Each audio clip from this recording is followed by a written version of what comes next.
எல்லாருக்கும் வணக்கம். என்னுடைய ராதா ராமராவ் சேனலுக்கு உங்கள் எல்லாரையும் வெல்கம் பண்ணுறேன். இந்த வீடியோவில் யுகாதி தமிழ் வருஷ பிறப்புக்கு ஸ்பெஷலாக அயக்ரீவ மட்டி அப்படிங்கிற ஒரு ஸ்வீட் ரெசிபி தான் செஞ்சு காமிக்க போகிறேன்.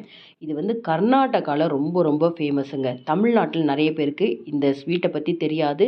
இதுக்கு அயக்ரீவ மட்டி அப்படிங்கிற பேர் எதுக்காக வந்தது அப்படிங்கிறதையும் இந்த வீடியோவில் பார்க்க போகிறோம். அயக்ரீவர் அப்படிங்கிறவர் பெருமாளுடைய ஒரு அவதாரம். அந்த பெருமாளுடைய பேரை தான் இந்த ஸ்வீட்டுக்கு வச்சுருக்காங்க. பூஜை நாட்கள், விசேஷ நாட்களில் இதை செய்யலாங்க. செய்கிறது ரொம்ப சுலபம். வெல்லம் மட்டுமே சேர்த்து செய்யக்கூடிய இந்த அயக்ரீவ மட்டி ரெசிபி எப்படி செய்யலாங்கிறத பார்க்கறதுக்கு முன்னாடி இது வரைக்கும் என்னோடய சேனலுக்கு சப்ஸ்கிரைப் பண்ணாத வீவர்ஸ் சப்ஸ்கிரைப் பண்ணி பக்கத்தில் இருக்க பெல் பட்டனில் ஆல் ப்ரெஸ் பண்ணால் மட்டுமே நான் போடுற வீடியோ உங்களுக்கு நோட்டிஃபிகேஷனாக கிடைக்கும். தொடர்ந்து என்னோடய வீடியோ பார்த்துட்டு எனக்கு சப்போர்ட் பண்ணிகிட்டே இருங்க. அயக்ரீவ மட்டி செய்கிறதுக்கு 150 கிராம் அளவுக்கு கடலைப்பருப்பு எடுத்திருக்கேன். ஏதாவது ஒரு கப் அளவு எடுத்துக்கோங்க. ஒரு கப்பு நம்ம கடலைப்பருப்பு எடுத்தோம்னா அதை தண்ணியில் 2 முறை சுத்தம் பண்ணிவிட்டு இதை கண்டிப்பாக ஊற வைக்கணுங்க. ஊற வச்சு நம்ம வேக வச்சு எடுத்தால் தான் ரொம்பவே நல்லாயிருக்கும். ஓரளவு கடலைப்பருப்பு நல்லா தண்ணியில் மூழ்கிற அளவுக்கு நம்ம தண்ணி சேர்த்துக்கலாம்.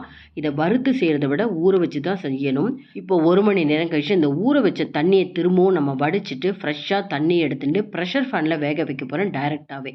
1 கப்பு ஊற வச்ச அந்த கடலைப்பருப்புக்கு 1½ கப்பு தண்ணி ரொம்ப கரெக்டாக இருக்கும். அதிக அளவு தண்ணி வேண்டாம். அடுப்பை சிம் ஃப்ளேமில் வச்சுட்டு லிட்டு போட்டு வெயிட் போட்டு 2 விசில் வேக விட்டால் போதும். டைரெக்டாக வேக வைக்கிறதுனால சீக்கிரமே உங்களுக்கு வெந்துடும். இதுக்கு என்னென்ன எடுத்து வச்சுருக்கேன்னு பார்த்தீங்கன்னா, 1 கப்பு கடலைப்பருப்புனா 1/2 கப்பு கொப்பரை தேங்காய் துருவி வச்சுருக்கேன்.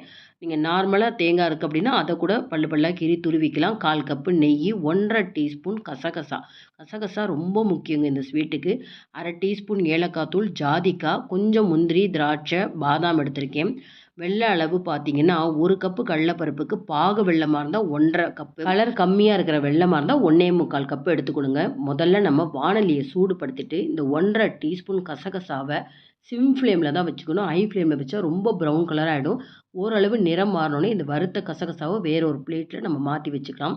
இதே வானலியில் முதல்ல நம்ம வெல்லத்தை கரைய விட்டுக்கலாம். பாகு வெல்லமாக இருக்கிறனால 1½ கப்பு எடுத்தேன். இதுக்கு அதிகமாக நீங்கள் போட்டிங்கன்னா ரொம்ப தித்திக்கும். கொஞ்சமாக ஒரு 1/4 கப்புக்கும் கம்மியாக தண்ணி விட்டு இதை வடிய விட்டு, நிறைய மண் இருக்கும், அதுக்காக இந்த பாகு வெல்லத்தை நம்ம கரையை விட்டு வடிகட்டி சேர்த்துக்கலாம். அதுக்குள்ளே நமக்கு வெயிட்டில் கேஸ் ரிலீஸ் ஆனதுக்கப்புறம் இந்த கடலைப்பருப்பு எப்படி வெந்திருக்குன்னு காமிக்கிறேன். ரொம்ப ரொம்ப முக்கியங்க இந்த டிப்ஸு. இந்த வெந்த கடலைப்பருப்பை சூடாக இருக்கப்போ இப்படி கையில் எடுத்து பார்த்தீங்கன்னா மாவு போல் மசியணும். இன்கேஸ் உங்களுக்கு மசியாமல் நறுக்குன்னு இருந்தால் திரும்பவும் அடுப்பை பற்ற வச்சு 1 விசில் வேக விடுங்க. இந்த கடலைப்பருப்பு சரியாக வேகலைன்னா இதை டைரெக்டாக நம்ம வெள்ளை கரைசல் போடுறப்ப அப்படியே குண்டு குண்டாக முழிச்சிக்கும். சாப்பிட்றப்ப நறுக்கு நறுக்குன்னு இருக்கும். இப்போ வெந்த கடலை பருப்பையே ரொம்ப போட்டு மசிக்காமல் லேசாக மேஷரில் இப்படி ப்ரெஸ் பண்ணுறேன். இந்த மாதிரி ஒரு முறை ப்ரெஸ் பண்ணிவிட்டு திருப்பி கலர்றேன். திரும்பவும் ஒரு முறை ப்ரெஸ் பண்ணுறேன். இந்த மாதிரி பண்ணுறப்ப கொஞ்சம் சேர்ந்துண்டா மாதிரி இருக்கும். இந்த ஸ்வீட் நம்ம சாப்பிட்றப்ப அங்கங்கே அந்த கடலைப்பருப்பும் தெரியணுங்க. அதனால் முழுசாக அவ்வளோ கடலைப்பருப்பையும் மசிச்சிடக்கூடாது. 2 முறை லேசாக மசிச்சாலே போதும். இப்போ பாருங்கள் வெல்லம் வந்து நல்லா கரைஞ்சிருக்கு. பாகு பதம்லாம் பார்க்க வேண்டாம். ஜஸ்ட் இந்த வெல்லம் கரைஞ்சி வடிகட்டுற பதத்துக்கு இருந்தால் போதும். இந்த சூடாக இருக்கிற வெள்ளை கரைசலை டைரெக்டாக இந்த வெந்த கடலைப்பருப்போட வடிகட்டி எடுத்து வச்சுக்கலாம். இந்த மாதிரி சேர்த்த அந்த கடலைப்பருப்பு வெள்ளை கரைசலை அடுப்பில் ஏற்றிட்டு இதையுமே நான் சிம் ஃப்ளேமில் தான் வச்சு செஞ்சுட்டுருக்கேன். வெல்லம் கொதிக்க கொதிக்க நல்ல ஒரு டார்க் கலர் கிடைக்கும். இப்போவே நம்ம என்ன பண்ணணும், அந்த துருவி வச்சுருக்கிற கொப்பரை தேங்காவை சேர்த்தாதான் அந்த வெள்ளை கரைசல் தேங்காவையும் அப்சர்வ் பண்ணிட்டு சாப்பிட்றதுக்கு ரொம்ப நல்லாயிருக்கும். கடைசியாக சேர்க்காம கடலைப்பருப்போட வெல்லம் கொதிக்க ஆரம்பித்தோடனே கசகசா, இந்த தேங்காய் துருவல் எல்லாத்தையும் சேர்த்துக்கணும். கசகசா கிடைக்காத நாடுகளில் இருக்கிறவங்க அதை ஸ்கிப் பண்ணிடலாம்.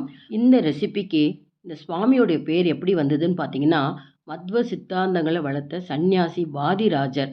அவர் தினமுமே இந்த கடலைப்பருப்பு வெல்லத்தை சேர்த்து ஸ்வீட் பண்ணி தன் தலைமையில் ஒரு கூடையில் வச்சுட்டு தியானத்தில் ஆழ்ந்து இருக்கிறப்ப அயக்ரீவர் குதிரை வடிவத்தில் வந்து தினமுமே அந்த நெய்வேத்தியத்தை சாப்பிடுவாராம். அதனால தான் இந்த ரெசிபிக்கு பெருமாளுடைய பெயரே அயக்ரீவ மட்டின்னு பேர் வச்சுருக்காங்க. நல்ல ஓரளவு திக்கானதுக்கப்புறம் அடுப்பை நிறுத்திட்டு கீழே இறக்கிடலாம்.